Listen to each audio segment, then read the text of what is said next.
बारामती का नहीं, बारामती के सारे सेठ सुखी हैं। बहुत दुखी था वो सेठ, उसकी सेठानी भी दुखी थी। सब कुछ था उनके पास, धन था, दौलत था, रुपया था, पैसा था, सब कुछ था, बस एक चीज की कमी थी।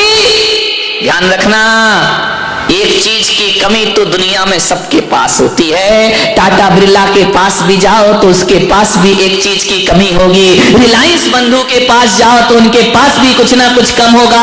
आप कितना ही दुनिया से बहुत कुछ इकट्ठा कर लो, लेकिन सब कुछ दुनिया में किसी को मिलता नहीं। एक बात ध्यान रखना, दुनिया में ऐसे लोग हैं जिन्हें कुछ मिलता है, दुनिया में ऐसे लोग हैं जिन्हें कुछ कुछ मिलता है, दुनिया में ऐसे लोग हैं जिन्हें बहुत कुछ मिलता है, लेकिन दुनिया में ऐसा कोई आदमी नहीं जिसको सब कुछ प्राप्त हो जाए। सब कुछ तो किसी के पास नहीं है, कुछ है, कुछ है, बहुत कुछ है, लेकिन सब कुछ किसी के पास नहीं हुआ कर। कहीं भी चले जाओ, आप मेरे पास आ जाओ, मेरे पास कुछ है, कुछ है, बहुत कुछ है, लेकिन आप बोलो सब कुछ, तो सब कुछ तो संतों के पास भी नहीं हुआ करता है, क्योंकि अभी हम में बाकी है। अभी हम मुनि तो बन गए, लेकिन अभी भगवान बनना बस। सब कुछ किसी को नहीं मिला करता है, कोई ना कोई कमी तो दुनिया में सबके पास रहा करती है। चक्रवर्ती के पास जाओ,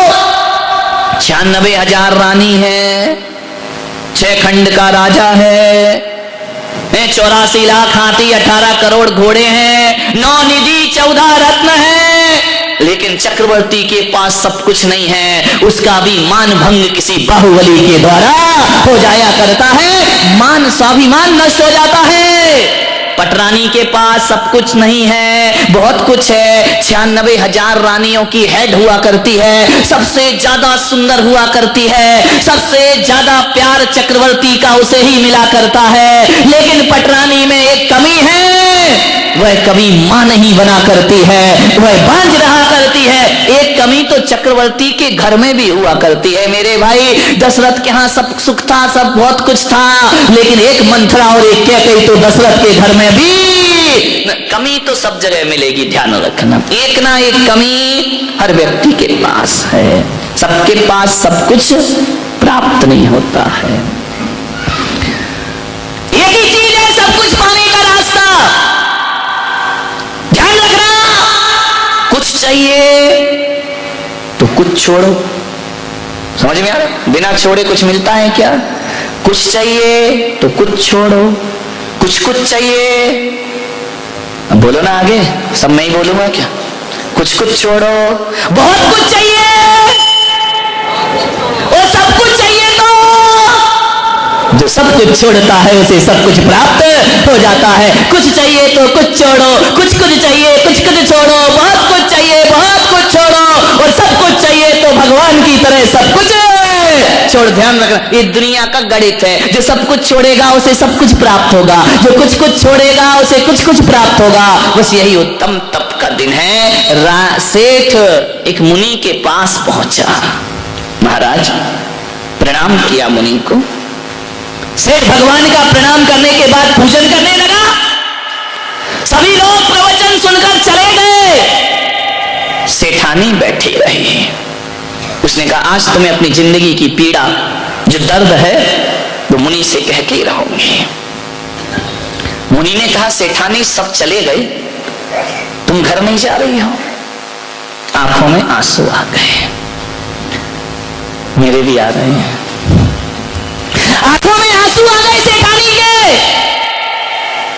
मुनि ने कहा कोई गरीब रोए तो बात समझ में आती है, तू नगर सेठ की सेठानी, आंखों में आंसू क्यों है? बोले मुनिवर बहुत कुछ मेरे पास है, संतान नहीं है मुझे। मुनि ने कहा संतान नहीं? बोले हाँ। बोले ये दुख हमें खाए जा रहा है कि हमारी इस विरासत का वारिस कौन होगा? अपार दौलत है महाराज हमारे पास, लेकिन संतान नहीं है। मुनि ने कहा सेठानी तुझे संतान होगी। इतना सुना कि रोम रोम में खुशियां छलक गई, फिर आंखें भर आई, मुझे संतान होगी। बोले जरूर होगी, लेकिन एक बात ध्यान रखना सेठानी, दुनिया में कुछ मिलता है तो कुछ छूटता है। अब छूटने की बात क्यों कर रहे हो महाराज? बोले बस तुझे एक संतान होगी, लेकिन एक बात ध्यान रखना, जिस दिन तेरी संतान की खबर तेरे पति को लग गई उस दिन वो संन्यास लेगा। दुविधा में पड़ गई, इधर बेटा होगा उधर पति चला जाएगा, क्या करूं क्या ना करूं? मुनि को प्रणाम किया, घर गई, बड़ी अनमनी सी कि मैं करूं क्या? एक नारी की दुविधा, उधर पति छूटता है तो औलाद आती है, और औलाद नहीं आएगी तो पति रह गया। बड़ी दिक्कत में आ गई, बड़ी परेशानी में आ गई वो सेठानी, मैं क्या करूं कहां जाऊं? एक दिन सेठानी गर्भवती हो गई।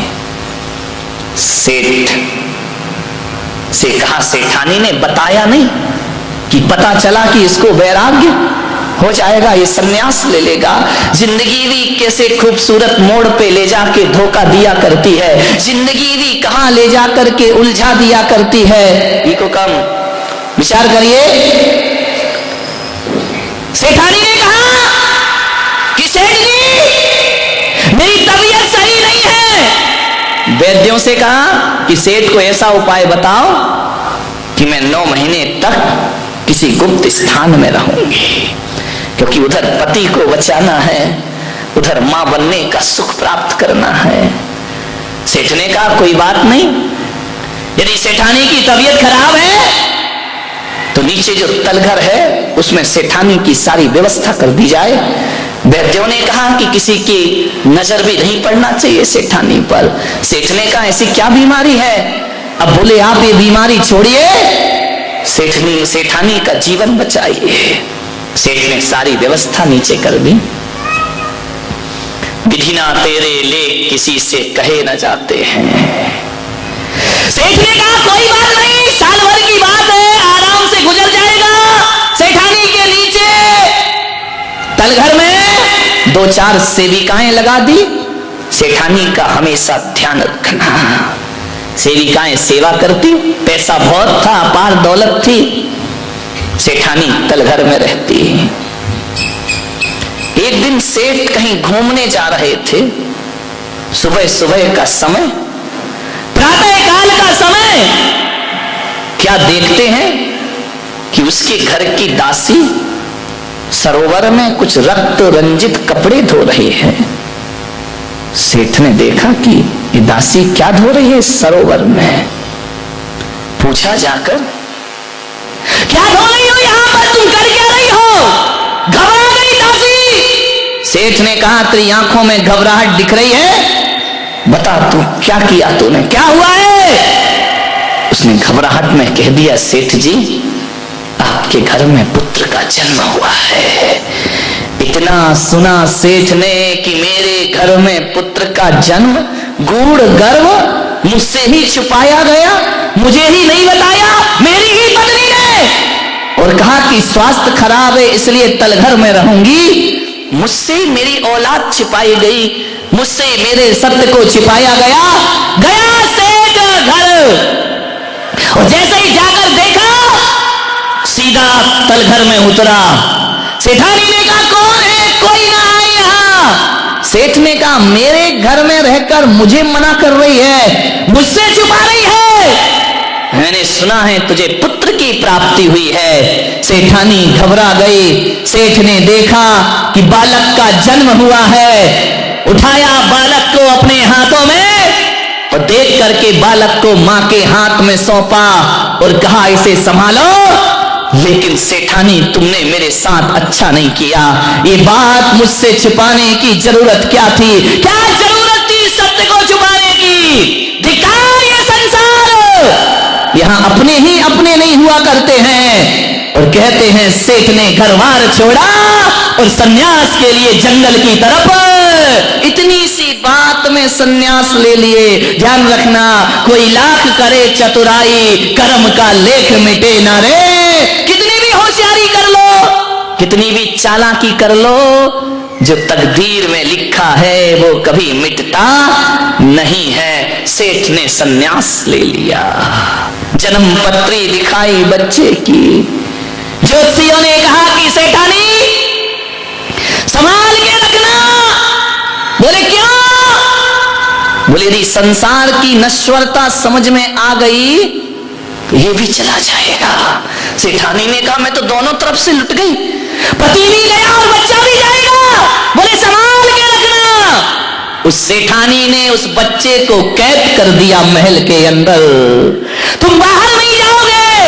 परिचारिकाओं से कह दिया इसे बाहर की हवा नहीं लगना चाहिए और कोई भी नश्वरता इसके सामने नहीं आना चाहिए। यही मेरे जीवन का आधार है, अब यही बचा है मेरे जीवन में। उसको महल में, शीश महल में कैद कर दिया बच्चे को। वही रहता, वही खाता, वही पीता, सारा जीवन उसने अंदर ही गुजारा। ना सूर्य की रोशनी देखी, बगीचे में जो फूल आते थे मुरझाने से पहले तोड़ दिए जाते थे, पत्ते पीले हों उससे पहले झड़ा दिए जाते थे कि शायद ये दृश्य देखकर मेरे बच्चे को संन्यास ना हो जाए। बंद कर दिया मोह में उसने। ना कोई मिलता, ना आता, ना जाता। एक बार नगर में एक कंबल बेचने वाला आया, बड़े सुंदर रेशमी कंबल, मखमल के कंबल, कीमती कंबल बेचने आया। राजा के घर गया, महाराज ये कंबल खरीदो। महाराज ने कहा कि मैं कंबल क्यों खरीदूं, मेरा पैसा थोड़ी है, ये जनता का पैसा है और इसमें इतने कीमती रत्न जड़ित कंबल मैं नहीं खरीद सकता हूं। बड़ा न्यायप्रिय राजा था। मैं राजा बन के भले बैठा हूं लेकिन जो कोष है वो मेरा नहीं, वो जनता का कोष है, वो प्रजा का कोष है। मैं इसे व्यर्थ खर्च। रानियों ने कहा महाराज ले लो। राजा ने कहा नहीं, इतना कीमती रत्न जड़ित कंबल मैं लेकर क्या करूंगा। जाओ व्यापारी, मैं इस जनता का पैसा उपयोग नहीं कर सकता हूं। चला गया। समय बीता, वक्त बीता। एक चील, एक लाल जूती, वो रत्न जड़ित कंबल की जूती मुख में दबाए आकाश से उड़ रही है। उड़ते उड़ते वह जूती छोड़ गई रानी के महल में। रानी ने देखा ये क्या है, ये रत्न जड़ित कंबल की जूतियां जिसे राजा नहीं खरीद सका। कौन है इस नगर में ऐसा जो रत्न जड़ित जूतियां खरीद बनाता है? इतनी कीमती जूतियां कौन पहनता है? राजा के पास जूतियां पहुंची। राजा ने कहा पता करो किसने खरीदी ये जूतियां, किसने? पता चला कि वो जूतियां किसी और ने नहीं, नगर सेठानी ने खरीदी। वो कंबल खरीदे और उस कंबल से, उस रत्न जड़ित कंबल से अपने पुत्र के लिए उसने जूतियों का निर्माण कर दिया। जिसे राजा खरीद ना सका उसे सेठानी ने अपने बच्चों को नाच से पाला, बड़े अरमानों से पाला। रत्न जड़ित कंबल की जूतियां बनाकर अपने बच्चे को पहना दे। ये पहना कर मेरे बच्चे। राजा ने कहा पता करो कौन है ऐसा जिसके घर में इतनी कीमती जूतियां मेरे नगर में है। पता चला कि वो एक नगर सेठानी है जिसके घर में इतनी कीमती। राजा ने कहा चलते हैं उसके घर। राजा पहुंचे। सेठानी को पता चला कि सम्राट आ रहे हैं, स्वागत करना चाहिए सम्राट का। पहली बार मेरे घर में आ रहे हैं। राजा अंदर पहुंचे। राजा का बड़ा स्वागत हुआ। राजा ने कहा ये जूतियां कहां से बनाई, खरीदी? बोले कुछ नहीं महाराज, मेरे पास इतना कहां, लेकिन पैसा था। कंबल बेचने वाला आया, मैंने खरीद कर इस बच्चे के लिए जूतियां बना दी। राजा ने कहा कंबल की जूतियां? बड़े नाजों से मैंने बेटा पाला है महाराज, इकलौती संतान है, बड़ी मुश्किल से उसका जन्म हुआ है मेरे घर में। महाराज ने कहा कौन सा बेटा, जरा दिखाओ तो। अब सेठानी बेटा कैसे दिखाए? राजा ने कहा बेटा दिखाओ। कौन सा बेटा, ऐसा कैसा बेटा है जिसे तू रत्न जड़ित जूतियां पहनाती है, इतने महंगे महंगे सामान? राजा ने कहा उस बेटे को दिखाओ मुझे, देखना किस्मत कहां ले जाती है। जैसे ही अब राजा को मना कैसे करे सेठानी, मना करे तो राजा मृत्यु दंड दे देगा, अपमान समझेगा। राजा ने कहा दिखाओ बेटा कैसा है तुम्हारा। मना कर ना सकी, ले गई ऊपर महल में। महाराज ये मेरा बेटा है। राजा ने देखा आरती लेकर चल रही सेठानी आगे आगे, बच्चे की आंख से छल छल आंसू बह रहे हैं। सेठानी ने कहा भोजन करो महाराज। बच्चे को बाजू में बिठाया, बच्चा बैठ ना सका, तकलीफ हो रही है बच्चे को। राजा ने कहा बेटा तुम खाओ। उसने चावल मुंह में लिया और थूक दिया।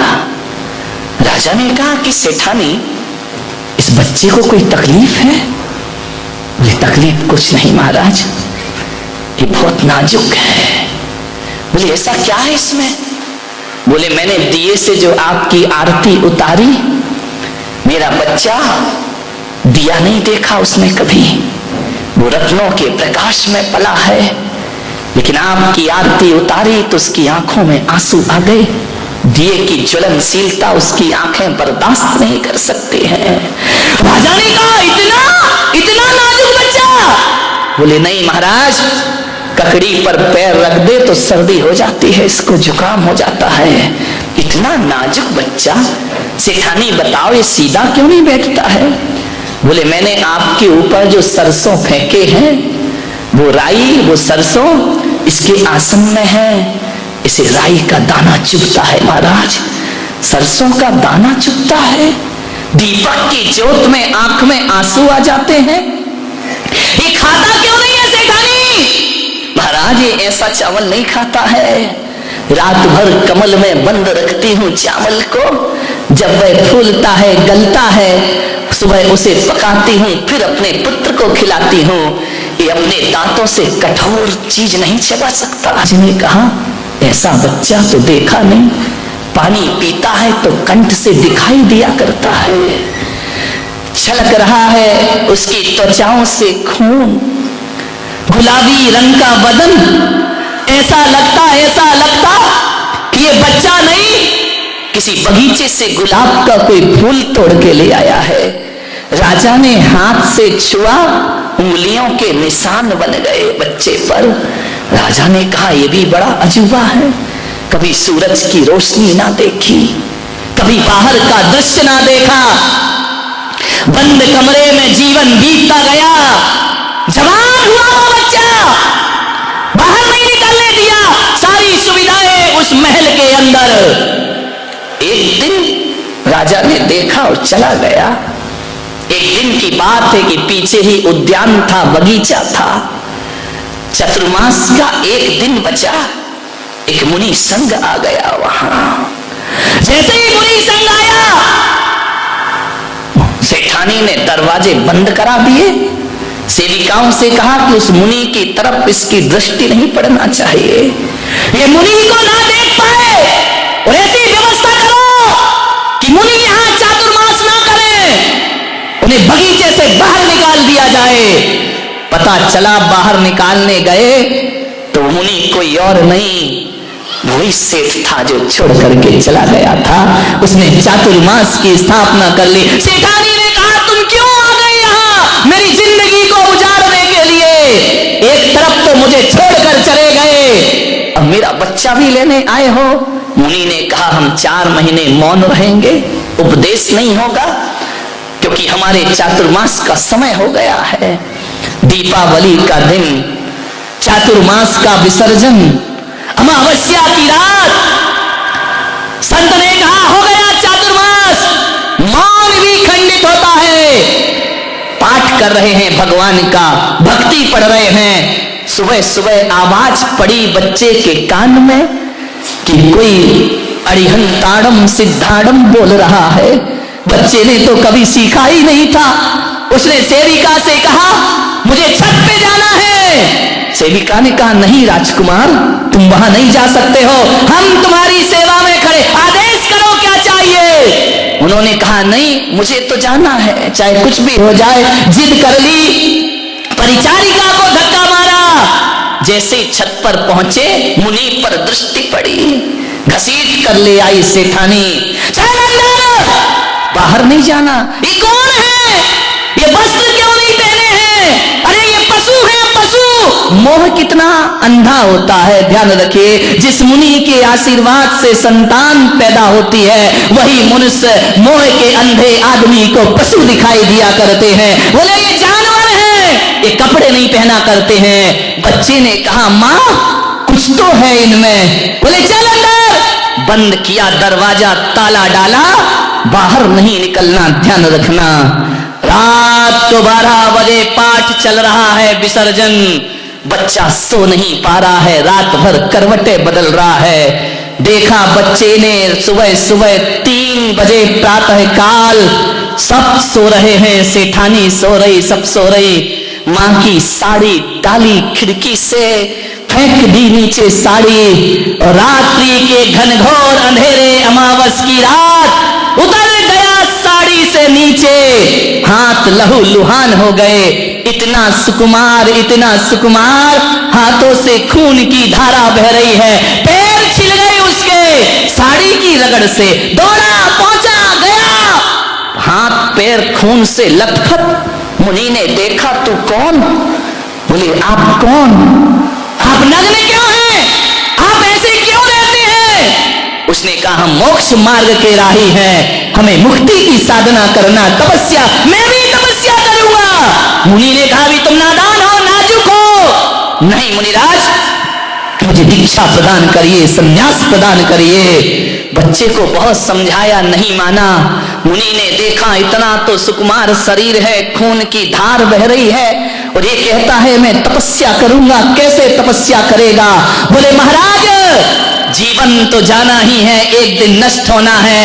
यदि नष्ट होना है तो तपस्या के साथ नष्ट होना चाहिए, त्याग के साथ नष्ट होना चाहिए, धर्म के साथ नष्ट होना चाहिए। मान्यवर दीक्षा ले लेते हैं, वो कोई और नहीं होते, जैन दर्शन में जिन्हें सुकुमार मुनि कह करके पुकारा जाता है, सुकुमार कह करके बुलाया जाता है। इतने सुकुमार, राई का दाना चुभ रहा है, दीपक की रोशनी आंखों को अश्रुपूरित कर देती है, जो चावल नहीं चबा सकता है। इतना सुकुमार दिगंबर भेष धारण कर लिया करता है, मोक्ष मार्ग का दीवाना हो जाता है। मुक्ति के दीवाने हम, मुक्ति के दीवाने हम, मुक्ति पाने वाले हैं। वो जो आग लगी है सीने में, उस आग में जलने वाले हैं। दीक्षा ले ली। मालूम है आपको कहानी, 3 दिन तक स्यालनी उनके पैर को खाती रही। खड़े हैं, तपस्या कर रहे सुकुमार मुनि, स्यालनी 3 दिन पैर खाती है। खड़े हैं, खून की धार बह रही है। मान्यवर लोग कहते हैं कि जितनी शक्ति उतनी भक्ति, लेकिन हमारे सुकुमार मुनि कहते हैं जितनी भक्ति उतनी शक्ति आदमी को प्राप्त हो जाया करती है। जितनी दीवानगी होगी उतनी, लोग कहते हमारी ताकत नहीं है, यहां कहते नहीं, यदि भक्ति है तो शक्ति अपने आप दौड़ी दौड़ी चली आती। आप सोचो, विचार करो, ये 10-10 उपवास कर रही हमारी माताएं बहनें, कहां से आई ये शक्ति उनमें? विचार करिए। वरना अनशन पे बैठते हैं लोग, आमरण अनशन करते हैं लोग, 3 दिन बाद डॉक्टर चेक करने आ जाता है, कहां से ये शक्तियां तपस्या की अर्जित हुआ करती हैं। विचार करो, सोचना है आपको, 3 दिन भोजन ना मिले तो प्राण संकट में पड़ जाते हैं। और आपके इसी बारामती में एक व्यक्ति 32 उपवास की साधना कर रहा है। ध्यान रखना, 26वां उपवास जिनका आज है। ऐसे आते हैं मेरे कमरे में सीढ़ियां चढ़ करके, मैं कहता हूं कोई कमजोरी नहीं महाराज, कोई कमजोरी नहीं। मैंने कहा कोई तकलीफ? कोई तकलीफ नहीं। मान्यवर कहां से आती है ताकत? 32 उपवास इस कलयुग में करना बच्चों का खेल नहीं हुआ करता है। मान्यवर हम तो कह देते हैं साधना कर रहे हैं, इन्हें प्रणाम करो, इन्हें हाथ जोड़ो, कठिन साधना हुआ करती है। मान्यवर ऐसे ही लोग ये उपवास कर रही हमारी माताएं बहनें, 10-10 दिन का उपवास, ये व्यर्थ नहीं है। ये मान करके चलना कि इन्होंने जिंदगी की भूमि में मोक्ष का बीज बो दिया है। आज नहीं तो आने वाले कल, काले वाला कल नहीं, तो जिंदगी में ध्यान ध्यान रखना, बीज आज बोना पड़ता है, फल बाद में मिला करता है। ध्यान रखिए, ये 10 लक्षण धर्म की साधना, ये तपस्याएं, ये साधनाएं मान्यवर बच्चों का खेल नहीं हुआ करता है, बहुत बड़ी साधना है। भगवान महावीर ने साधना का मार्ग दिया। ऋषभदेव भगवान जिन्हें 1 वर्ष आहार नहीं मिला, ध्यान रखना मान्यवर, 6 माह का उपवास करते हैं भगवान ऋषभदेव, 6 महीने विधि नहीं मिला करती है, ये कठोर तपस्चरण। 1 वर्ष 3 माह 7 दिन बाद ऋषभदेव को आहार मिला करता है। ध्यान रखिए, भगवान महावीर ने कहा है चल सके तो बिल्कुल मत खाओ, बिना खाए जिंदगी गुजारो। चल सके तो मत खाओ, 12 तप बोले हैं, अनशन, होमोदर, व्रत, परिसंख्यान, रस परित्याग, काय क्लेश, कायोत्सर्ग, ये तपस्याएं हैं। 6 तप बाहर के हैं, 6 तप भीतर के हैं। ध्यान रखना, आज तप का दिन है। पहला तप उन्होंने बोला अनशन, चल जाए कुछ मत खाओ, नहीं चले ऊनोदर। ऊनोदर का अर्थ होता है भूख से कम खाना, भूख से कम खाना ये भी तपस्या है। पहला तप अनशन है, दूसरा तप ऊनोदर है। एक तप दूसरे तप से बड़ा है, तीसरा वृत्ति परिसंख्यान है, चौथा रस परित्याग है। ध्यान रखना, ये व्यवस्थाएं हैं आगम की। एक तप दूसरे तप से बड़ा है। चले तो बिल्कुल मत खाओ, खाना पड़े जीवन चलाने के लिए, कम खाओ, भूख से कम खाओ। तुम्हारी भूख कितनी है बताओ जरा, मनोदर तप करना है अपने को, कितनी भूख है, कितनी रोटी खा ले सुबह से? 4-5 तो रोटी, चावल थोड़ा सा का मतलब क्या है, सबका अपना अपना थोड़ा सा, तो बच्चे का इतना सा होता है। विचार करिए, 250 ग्राम, आधा किलो दूध, आधा लीटर, 1 लीटर, एप्पल, सेब, मौसम्बी। आपको पता कैसे चले कि मेरी भूख कम है, कितनी है? आदमी को यही नहीं मालूम कि हमारी भूख कितनी है। खाए जा रहा, खाए जा रहा है, खाए जा रहा है। कितनी भूख है तुम्हारी बताइए? खा लिया, पी लिया, भोजन कर लिया, उठेगा, नाश्ता, चाय पिएगा, सबसे पहले तो चाय पी ली, ब्रेड खा लिया, बिस्किट खा लिए, पोहे खा लिए, जलेबी खा लिए, उसके बाद 11 बजे खाना चाहिए, उसके बाद खाने के बाद भी शांति नहीं मिली, थोड़ा सा फिर ये भी चाहिए है, इसके बिना तो मजे नहीं आएगा खाने का। अब ये खा रहा, कोई पान खा रहा, पत्ते खा रहे। एक बात बताओ, पत्तियां कौन खाता है? जानवर कौन सा? बकरी, बकरे, यही तो पत्तियां खाते हैं। पान क्या है? क्या है? और खा रहे हो तो तुम क्या हो? विचार करें, आज मत बनो बकरे, ध्यान रखिए, विचार करिए। आप पान मसाला खा रहे हैं, और किसी ने रास्ते में बोला आओ यार थोड़ा ठंडा पी लो, लाओ ठंडा भी पी लेते, थोड़ी देर चाय पी लो, लाओ चाय भी पी लेते, थोड़ी सौंफ भी खा लेते, सुपारी भी खा लेते। कितना खाता है आदमी, कितना खाता है? एक आदमी तो ऐसा है कि रात को पान मसाला दबा के सोता है, सवेरे तक दबाई रहता है। ध्यान, कितना खाता? दिन में खाता आदमी, दिन भर खाता है आदमी, रात में खाता है। कई तो ऐसे हैं जो पर्यूषण में भी रात में। कैसे कल्याण होगा तुम्हारा बताइए, सोचिए। कहां महावीर का धर्म, कहां जिनेंद्र भगवान का धर्म, कहां आप विचार करिए। पर्यूषण में भी रात को खा रहे, पर्यूषण में भी रात में पानी पी रहे हो, कब कल्याण? एक आदमी से मैंने कहा यार पर्यूषण है, एक काम कर तू रात्रि में भोजन त्याग कर दे। बोले महाराज थोड़ा सा कठिन है। मैंने कहा क्यों? अरे बोले थोड़ा कठिन है, आप समझा करो। मैंने कहा मैं बहुत समझ रहा हूं, तू मुझे ज्यादा समझा दे। तो बोले नहीं छोड़ सकता, थोड़ी कठिन तपस्या है। मैंने कहा क्या रात्रि में भोजन? मैंने कहा दिन में खा ले जितना खाना है, रात में क्यों खाता है? तो बोले महाराज वो गणपति रखिए ना, तो थोड़ा ही घूमना पड़ता है, यहाँ वहां जाना पड़ता है, लेट हो जाता हूँ घर। मैंने कहा कितने बजे लौटता है? 10 बजे के बाद तो गणपति भी बंद कर देते हैं ना अपना दरवाजा कि भाई 10 बजे के बाद म्यूजिक नहीं बजेगा। मैंने कहा एक काम कर, तू 10 बजे के बाद का तू 11 बजे तक का नियम ले ले। बोले 11 बजे तक का नियम नहीं हो सकता महाराज। मैंने कहा 11 बजे रात तक का? बोले कभी कभी बंबई जाना पड़ता है, माल लेके आता हूँ, ट्रेन लेट हो जाती है, गाड़ी लेट हो जाती है, ट्रैफिक में फंस जाता हूँ, तो 12 तो वैसे ही बच जाते हैं। तो मैंने कहा 1 बजे तक का नियम ले ले कि 1 बजे के बाद नहीं खाऊंगा। अरे बोले महाराज 1 बजे के बाद भी थोड़ा सा मुश्किल है। मैंने कहा क्यों मुश्किल है? बोले कभी मैं चाहते टीवी देखने लगता हूं तो देखते देखते थोड़ा सा खाना पड़ता। अरे मैंने कहा 2 बजे रात तक का ले ले। बोले वो भी कठिन है। तो मैंने कहा एक काम कर, जब तक आंख बंद रहेगी तब तक का नियम ले ले कि मैं सो रहा हूं तब तक रात्रि में भोजन नहीं, जब तक आंख नहीं खुलेगी। बोले हाँ ये नियम ले सकता हूं। फिर थोड़ी देर बाद बोला महाराज ये भी नहीं फल सकता है। अरे मैंने कहा आंख बंद में अब क्या तेरे मुंह में कोई डाल रहा है खाने को?